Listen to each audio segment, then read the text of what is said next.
Hi எல்லாருக்கும் வணக்கம். நம்ம அழகே அழகு சீரியலில் ராகவனும் தங்கராஜும் ஒன்றா சேர்ந்துக்கிட்டு ராஜலக்ஷ்மியை மதிக்காக திட்டுறாங்க. ஏன் இவ்வளோ கீழ்த்தரமாக நடந்துக்கிட்ட லட்சுமி அப்படின்னு ராகவனும், அத்தை நீங்கள் இப்படிலாம் பண்ணுவீங்க நான் நினச்சி கூட பார்க்கல, இவ்வளோ கேவலமாவா நடந்துக்குவீங்க அப்படின்னு தங்கராஜும் திட்டுறாங்க. யாருக்காக? நம்ம அழகுமதிக்காக. அம்மா ஏம்மா இப்படி நடந்துக்கிட்ட அப்படின்னு சுரேஷும் ஆதாரத்தை கையில் வச்சுக்கிட்டு இந்த ராஜலக்ஷ்மியை திட்ட. அப்படி என்னதான் ராஜலக்ஷ்மி பண்ணாங்க? நம்ம அழகுமதி மேலே இருக்கிற நியாயத்தை எப்படி இவங்கெல்லாம் புரிஞ்சுக்கிட்டாங்க? தெரிஞ்சுக்கிறதுக்கு முன்னாடி இந்த வீடியோக்கு ஒரு லைக் போட்டுக்கோங்க. ஸோ பார்த்தீங்கன்னா இந்த ராஜலக்ஷ்மி அழகு மலரை கூப்பிட்டு, மலரு இன்னைக்கு மேலே இருக்க பரனில் அணில் வர மாதிரி இருக்குது, எல்லா சாமானையும் எடுத்து தொடச்சிட்டு மறுபடியும் பரனை க்ளீன் பண்ணிடு, வீட்டில் காலே வைக்க முடியல, ஒரே தூசியாக இருக்குது, எல்லாத்துக்கும் மாஃப் பண்ணிடு அப்படின்னு சொல்லிட்டு இன்னைக்கு மதியத்துக்கு நீ தான் சமையல் செய்யணும் அப்படின்னு சொல்லிடுறாங்க. இன்னொரு பக்கம் சுரேஷ்கிட்ட மதியானம் சாப்பிட வந்துரு சுரேஷ் அப்படின்னு ராஜலக்ஷ்மி முன்னமே திட்டம் போட்டுட்டு தான் ராஜலக்ஷ்மி மதிய சமையல் செய்ய சொல்கிறாங்க. ஆனால் நம்ம மலர் ராஜலக்ஷ்மி கிட்டேயும் ராகவன் கிட்டேயும், அத்தை நான் சமையலை வேணால் முடிச்சுட்டு அப்புறமா அந்த பரனுக்கும் வீட்டுக்கும் மாஃப் பண்ணிடுறேன், இந்த 2 வேலையும் நாங்களே 2 பேரும் சேர்ந்து செய்கிறோம் அப்படின்னு சொல்கிறாங்க. ஆனால் இந்த ராகவன், மலரே அத்தை சொல்கிறது மதிக்கிட்ட, நீ எதுக்கு இடையில வர, உனக்கு சொன்ன வேலையை நீ செய், மதிக்கு சொன்ன வேலையை மதி செய்யட்டும் அப்படின்னு ராஜலக்ஷ்மி சொன்னபடி செய்ய சொல்கிறாங்க. இப்போ நம்ம மலர் அவங்க 3 பேர் சேர்ந்துருக்க வாட்ஸ்அப் குரூப்பை ஓப்பன் பண்ணுறாங்க.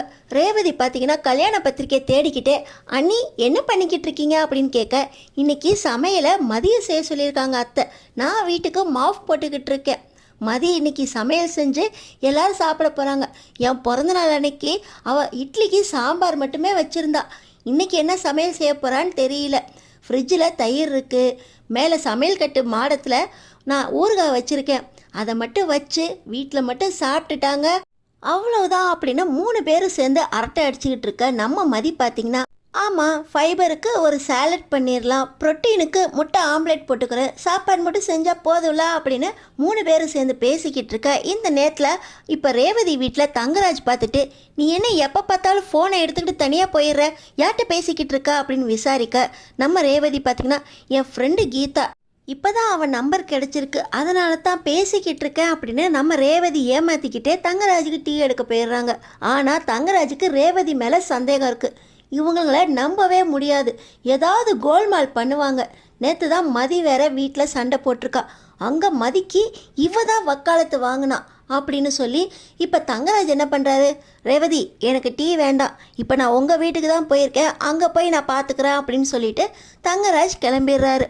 இப்போ பார்த்திங்கன்னா நம்ம ரேவதி, அப்பாடா இவர் கிளம்புனாதான் நம்ம ஃப்ரீயாக பேச முடியும் அண்ணி, மதி நீ சமையல் செய்கிறத நாங்களும் பார்க்கலாமா அப்படின்னு சொல்லி ஆன்லைனில் வராங்க. நம்ம மலரும் ஒரே வீட்டில் தான் இருந்தாலும் அவங்க மாஃப் போகிறதுனால, மதி ஆமாம் மதி அப்படியே ஆன்லைனில் வாயேன், நீ என்ன சமைக்கிறா அப்படின்னு நாங்களும் பார்ப்போம்ல அப்படின்னு சொல்லி மலரும் ரேவதியும் நம்ம மதியை ஆன்லைனுக்கு வர சொல்கிறாங்க. இப்போ பார்த்திங்கன்னா இன்னொரு பக்கம் தங்கராஜ் நம்ம மதியோட வீட்டுக்கே வராரு. வாங்க மாப்பிள்ள வாங்க, என்ன மாப்பிள்ள ஒன்றுமே சொல்லாமல் வந்திருக்கிறீங்க அப்படின்னு சொல்ல, அத்தை நேற்று தானே ஒரு பெரிய பிரச்சனை ஒன்று முடிஞ்சிருக்கு, நீங்களாம் எப்படி இருக்கீங்க, வீடு சமரசமாயிடுச்சான்னு பார்க்குறக்காக வந்தேன், எங்கே சுரேஷை காணோம் அப்படின்னு சொல்ல, சுரேஷ் டியூட்டிக்கு கிளம்பிட்டாமாப்ல, இப்போ மதியம் சுரேஷும் அந்த அளவுக்கு எதுவும் பேசலை, ஆனால் சுரேஷ் நேற்று நைட்டு குடிச்சிட்டு வந்தாமாப்ல அப்படின்னு ராகவன் சொல்கிறாரு. என்னம்மாம்மா சொல்கிறீங்க, குடிச்சிட்டு வந்தானா, அவன் வீட்டு பக்கம் வரலையே அப்படின்னு தங்கராஜ் சொல்கிறாரு. ஏன்னா தங்கராஜோட கூட்டாளியே சுரேஷ் தானே, 2 பேரும் ஒன்றா சேர்ந்து தானே குடிப்பாங்க, நைட்டு சுரேஷ் வரலனா அவன் மட்டும் தனியாக போய் குடிச்சிட்டானா அப்படின்னு தங்கராஜ் ஒரு பக்கம் யோசிச்சுக்கிட்டே, சரிங்க அத்தை எப்படியோ வேலைக்கு போயிட்டாங்கள, இனிமேல் அவனை குடிக்க விடாதீங்க அத்தை, அவனை நல்லபடியாக நம்ம தான் கொண்டு போகணும், அவங்க 2 பேரையும் நம்ம தான் சேர்த்து வைக்கணும் அப்படின்னு சொல்லி இப்போ தங்கராஜ் சொல்லிக்கிட்டு இருக்காரு. இன்னொரு பக்கம், எங்கே உள்ள வீட்டுக்கு வந்திருக்கேன், ஒரு காஃபியை காணோம், மோரை காணோம், யாருமே வர காணோம், மலர் எங்க அப்படின்னு கேட்குறாங்க. அது ஒன்றும் இல்லை மாப்பிள்ள, மதிக்கு தான் அந்த 20,000 ரூபா சம்பளம் வேலை போயிடுச்சுல்ல, வீட்டில் சும்மா தானே இருக்கா, அதான் அவளை இன்னைக்கு சமைக்க சொல்லியிருக்கேன். மலரை வீடை துடைக்க சொல்லியிருக்கேன், வர்றப்ப பார்த்துருப்பீங்களே, வெளியே மலர் இருந்த மாதிரி தெரியலையே அத்தை. இல்லை பரனேஷ் கொஞ்சம் சுத்தம் பண்ண சொல்லியிருக்கேன், ஒருவேளை உள்ள பரனை சுத்தம் பண்ணிகிட்டு இருப்பா மலரை மதிக்கு சமையலில் ஹெல்ப்பே பண்ணக்கூடாதுன்னு சொல்லியிருக்கேன் மாப்பிள்ள, இன்னைக்கு மதி சமையல் தான், இருந்து சாப்பிட்டு போங்க மாப்பிள்ள அப்படின்னு ராஜலக்ஷ்மி சொல்கிறாங்க. அதுக்கு என்ன அத்தை, இருந்து அவங்க எப்படி தான் சமைக்கிறான்னு பார்த்துட்டு போகிறேன் அப்படின்னு சொல்லி தங்கராஜ் சொல்கிறாரு. இன்னொரு பக்கம் பார்த்தீங்கன்னா 3 பேருமே பேசிக்கிட்டே ரொம்ப சந்தோஷமாக வேலையை பார்த்துக்கிட்டே சமையல் செஞ்சுக்கிட்டு இருக்காங்க. நம்ம மதி அவங்களுக்கு பிடிச்ச மாதிரி எல்லாமே செஞ்சுக்கிட்டு இருக்க. ராஜலக்ஷ்மி மதியை கூப்பிட்டு, இன்னைக்கு மாப்பிள்ளை வந்திருக்காரு, உன்னை திட்டப்படி சும்மா ஒரு குழம்பு ஒரு கூட்டெல்லாம் ஆகாது, வடை பாயாசத்தோடு சமைக்கணும் அப்படின்னு மதிக்கிட்ட சொல்கிறாங்க. அத்தை, வடைக்கு நான் எதுவுமே ஊற போடல, பாயாசம் வேணால் வச்சிடறேன் அத்தை அப்படின்னு மதி சொல்கிறாங்க. இத்தனை பேருக்கு சமைச்சதில்லைன்னு சொன்னேன். அது இல்லை தான் அத்தை, ஆனால் எனக்கு தெரிஞ்ச வரைக்கும் சமையல் செஞ்சு வைக்கிறேன் அப்படின்னு மதி சொல்கிறாங்க. சரி சரி, இங்கே நின்றுக்கிட்டு பேசிக்கிட்டு நேரத்தை ஓட்டாத, போ உள்ளே போய் வேலையை பாரு அப்படின்னு சொல்லி ராஜலக்ஷ்மி அனுப்ப நம்ம மதியம் உள்ளே போயிடுறாங்க. மதியானம் சுரேஷ் சாப்பிட வருவான்னு சொன்னீங்களே, எங்கே அத்தை இன்னும் காணோம் அப்படின்னு தங்கராஜ் பேசிக்கிட்டு இருக்கும்போதே மத்தியானம் 2 மணி ஆயிடுது. சுரேஷும் வீட்டுக்கு வந்துடுறாரு. அம்மா, எனக்கு முக்கியமான வேலை இருக்குது, வந்தம்மா சாப்பிட்டம்மா கிளம்புனமான்னு இருக்கணும், நீ வர சொன்னியன்னு தான் வந்தேன் அப்படின்னு சுரேஷ் வீட்டுக்குள்ளே வராரு. மதி, சமையல் ஆயிடுச்சா, எல்லாருக்கும் எடுத்து வை அப்படின்னு சொல்லி ராஜலக்ஷ்மி ஆர்டர் போட, இப்போ பார்த்தீங்கன்னா நம்ம மதியம் இதை குளிச்சுட்டு வந்துடுறத அப்படின்னு சொல்லிட்டு உள்ளே போய் குளிச்சுட்டு வந்து இப்போ சாப்பாடை எடுத்து வைக்கிறாங்க. எல்லாருக்கும் பக்கத்தில் கருவேப்பிலை போடுறதுக்கு கிண்ணமும் எடுத்து வைக்க ராகவன் ஒரு முறை முறைச்சிட்டு இப்போ அவர் சாப்பிட உட்கார்றாரு. ஃபஸ்ட்டு சாப்பிட்றது ராகவன் தான். சாப்பாடை எடுத்து வாயில் வைக்கும்போது, இது என்ன சாம்பாரா, ஒரே உப்பு அள்ளி போட்டுட்டியா, சாப்பிடணும்னு நினச்சா சாப்பிடக்கூடாதுன்னு நினச்சா, இதில் கருவேப்பிலை தக்காளி குப்பையெல்லாம் போடுறதுக்கு ஒரு கிண்ணம் வேற, சாம்பார் வேண்டாம், காரக்குழம்பையாவது ஊற்று அப்படின்னு சொல்லி ராகவன், யாருமே சாம்பார் சாப்பிடாதீங்க, வாயில் வைக்க முடியல அப்படின்னு சொல்லிட்டு காரக்குழம்பை ஊற்ற சொல்கிறாங்க. பார்த்தீங்கன்னா காரக்குழம்புல ஒரே மிளகாத்தூள். ஐயோ, நீ என்னம்மா சமைக்கிற, வாயில் வைக்கிற மாதிரியா சமைப்பியான்னு பார்த்தா அது கூட தெரியாதா உனக்கு, காரக்குழம்புல காரத்தை அள்ளி போட்டு வச்சிருக்கா அப்படின்னு சொல்ல, இல்லை மாமா, நான் சாப்பாடெலாம் டேஸ்ட் பண்ணி தானே சமைச்சேன், காரக்குழம்பு அவ்வளோ காரம் இல்லையே, சாம்பாரில் கூட உப்பு சரியாக தானே இருந்துச்சா அப்படின்னு சொல்ல, ஏன் எங்களை வச்சு தான் நீ டெஸ்ட் பண்ணிக்கிட்டு இருக்கியா, நீ சாப்பிட்டு பார்த்தா தானே தெரியும், உங்களை முன்னாடி சாப்பிட உட்காரலங்கிறதுக்காக எங்களை பழி வாங்கிக்கிட்டு இருக்கியா, இன்னைக்கு எல்லாரையும் பட்னி போடுறதா ஐடியா பண்ணியிருக்கியா அப்படின்னு சொல்லி ராகவன் கத்துறாரு. சரி காப்பாரு, அந்த கூட்டு பொரியலையாவது எடுத்து வை, அந்த சாப்பாடாவது சாப்பிடுவோம் அப்படின்னு சொல்லி ராகவன் பார்த்தீங்கன்னா கூட்டு பொரியலை வைக்க சொல்கிறாங்க. அதில் கூட ஒரே உப்பு, வாயில் வைக்கவே முடியல, உப்பு இருக்குன்னு எல்லாத்தையும் உள்ளே போட்டு கொட்டிட்டியா அப்படின்னு ராகவன் திட்டுறாரு. மாமா, நான் எல்லாமே சரி பார்த்துட்டு தான் குளிக்க போனேன், அதுக்கப்புறம் தான் ஏதோ பிரச்சனையாக இருக்கா அப்படின்னு நம்ம மதி சொல்கிறாங்க. சமையல் செஞ்சது நீ, மலரை கூட உள்ளே வரக்கூடாதுன்னு சொல்லியிருந்தேன், நான் மாப்பிள்ளை எல்லாருமே அங்கே உட்காந்து பேசிக்கிட்டு இருந்தோம், இதில் யார் வந்து ஒன்றில் உப்பை போட போகிறாங்க, மாய மந்திரமாக செஞ்சு வச்சுருக்காங்க அப்படின்னு ராகவன் கத்துறாரு. நம்ம மதி பார்த்திங்கன்னா, இப்போ என்ன உங்களுக்கு கூட்டு பொரியல் எல்லாமே உப்பாக இருக்குது அவ்வளோதானே அப்படின்னு சொல்லி நம்ம மதி பார்த்திங்கன்னா உருளைக்கிழங்க வேக போட்டு உப்பு காரம் அப்படின்னு ஒவ்வொன்றையுமே பார்த்து சரி பண்ணுறாங்க.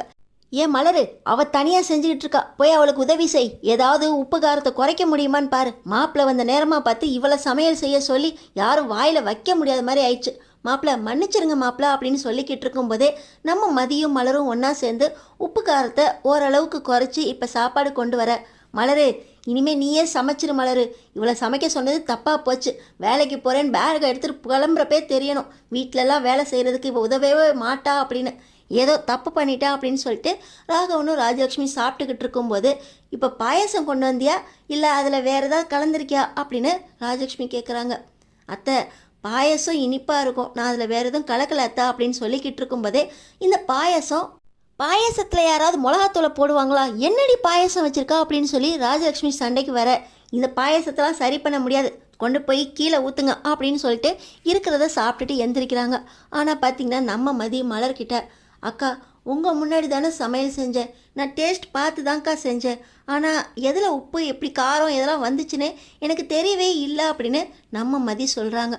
பார்த்திங்கன்னா அவங்க ஆன்லைனில் இருந்தாங்க பார்த்திங்களா ரேவதி, அவங்கள்ட்ட நம்ம மலர் மறுபடியும் காண்டாக்ட் பண்ணி, நம்ம முன்னாடி தான் சமையல் செஞ்சா, அவள் எடுத்து சாப்பாடு டேஸ்ட் பார்த்ததையும் நம்ம பார்த்தோம், ஆனால் எப்படி உப்பு காரம் அதிகமாச்சுன்னே தெரியல, அத்தையும் மாமாவும் மதியை ஒரு வாங்கிட்டாங்க, ஆனால் இதில் நடந்த ஒரு விஷயம், இனிமேல் மதியை சமையலே செய்ய வேணான்னு சொல்லிட்டாங்க அப்படின்னு மலர் சந்தோஷப்பட்டுக்கிட்டு இருக்காங்க.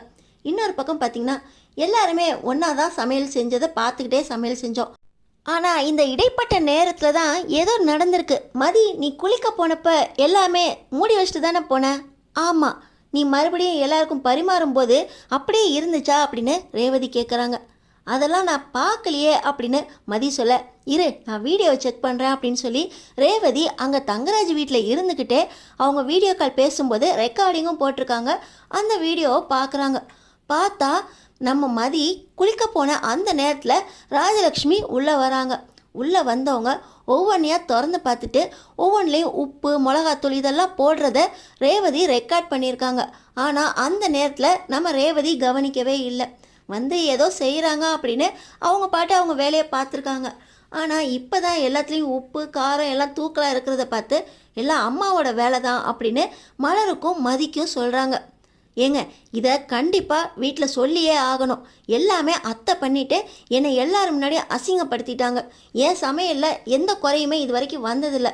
இத்தனைக்கும் நான் டேஸ்ட் பார்த்து தான் சமைச்சேன் அப்படின்னு நம்ம மதி மறுபடியும் ஃபோன் பேசிக்கிட்டு இருக்கும்போது தங்கராஜ் வந்துட்டு சமையல் கூட செய்ய தெரில, என்னம்மா இதெல்லாம் அப்படின்னு பேசிக்கிட்டு இருக்கும்போதே மதியும் மலரும் ஃபோன் பார்க்குறத பார்த்துட்டு அங்கே ரேவதியும் அதே தான் பண்ணிக்கிட்டு இருக்கா. இங்கே நீங்களும் அதே தான் பண்ணிக்கிட்டு இருக்கீங்க. அப்படி ஃபோனில் என்ன தான் பண்ணுறீங்க? 3 பேர் கூட்டு சேர்ந்து எதுவும் வேலை பார்த்துக்கிட்டு இருக்கீங்களா அப்படின்னு தங்கராஜ் கேட்குறாரு. 3 பேர் கூட்டு சேர்ந்து இந்த ராஜலக்ஷ்மியோட சதியை கண்டுபிடிச்சிட்டோம் அப்படின்னு மதி சொல்கிறாங்க. என்னது ராஜலக்ஷ்மியா? யாரடி பேர் வச்சது? எனக்கு நீ பேர் வச்சியா இல்லை எங்கள் அப்பா அம்மா பேர் வச்சாங்களா? ராஜலக்ஷ்மின்னு அழுத்தம் திருத்தமாக பேசிக்கிட்டு இருக்க அப்படின்னு ராஜலக்ஷ்மி சொல்கிறாங்க. ஆமாம் அத்தை, நீங்கள் பண்ண வேலைக்கு உங்களை அத்தைன்னு சொல்கிறதுக்கு கூட என் வாய் வரமாட்டுது. இதோ பாருங்க அப்படின்னு சொல்லி நம்ம மதி ரேவதி எடுத்த வீடியோவை ராஜலக்ஷ்மி கிட்ட காட்டுறாங்க. அது மதி முதல்ல அழி அப்படின்னு சொல்லி கத்துறாங்க. ஆனால் பார்த்தீங்கன்னா தங்கராஜ் என்ன வீடியோ அது, அத்தை எதுக்கு அழிக்க சொல்கிறாங்க அப்படின்னு சொல்லி தங்கராஜ் பார்த்தீங்கன்னா அதில் ராஜலக்ஷ்மி சமையல் சேர்ந்து போய் அங்கே குழம்புல எல்லாத்துலேயுமே உப்பு காரம் எல்லாத்தையும் கலந்துக்கிட்டு இருக்க வீடியோவை பார்த்துட்றாங்க. அத்தை ஏன் அத்தை இவ்வளோ கேவலமாக இறங்குனீங்க அப்படின்னு சொல்லி தங்கராஜ் ஒரு பக்கம், இன்னொரு பக்கம் ராகவன் அவளை ஒழுங்காக இருந்தாலும் நீ அவளை இருக்க விட மாட்ட போலையே, எதுக்கு லட்சுமி இப்படி பண்ண, யாரும் சாப்பிடக்கூடாதுன்னு நினச்சியா அப்படின்னு சொல்லி ராகவன் ஒரு பக்கம், இன்னொரு பக்கம் சுரேஷ் அம்மா மத்தியானம் சாப்பிட வர சொல்லிட்டு இப்படி பட்னியாக அனுப்புறியாம்மா, இதெல்லாம் உனக்கே நல்லா இருக்கா அப்படின்னு சுரேஷ் ஒரு பக்கம். இப்போ ராஜலக்ஷ்மி சொல்கிறாங்க, ஆமாண்டா ஆமாம், இப்படி ஒரு ராட்சசியை வீட்டுக்கு கூட்டிகிட்டு வந்திருக்கோம், இவளை வீட்டை விட்டு விரட்டணுன்னு தான் நான் இந்த மாதிரி பண்ணேன். இவளை சமையல் செய்ய சொல்லும் போதே இவள் சமைச்சா யாரும் சாப்பிடக்கூடாதுன்னு நினச்சி தான் நான் இப்படி பண்ணேன். ஆனால் இவள் எல்லாத்தையுமே கரெக்டாக சமையல் செஞ்சுட்டா.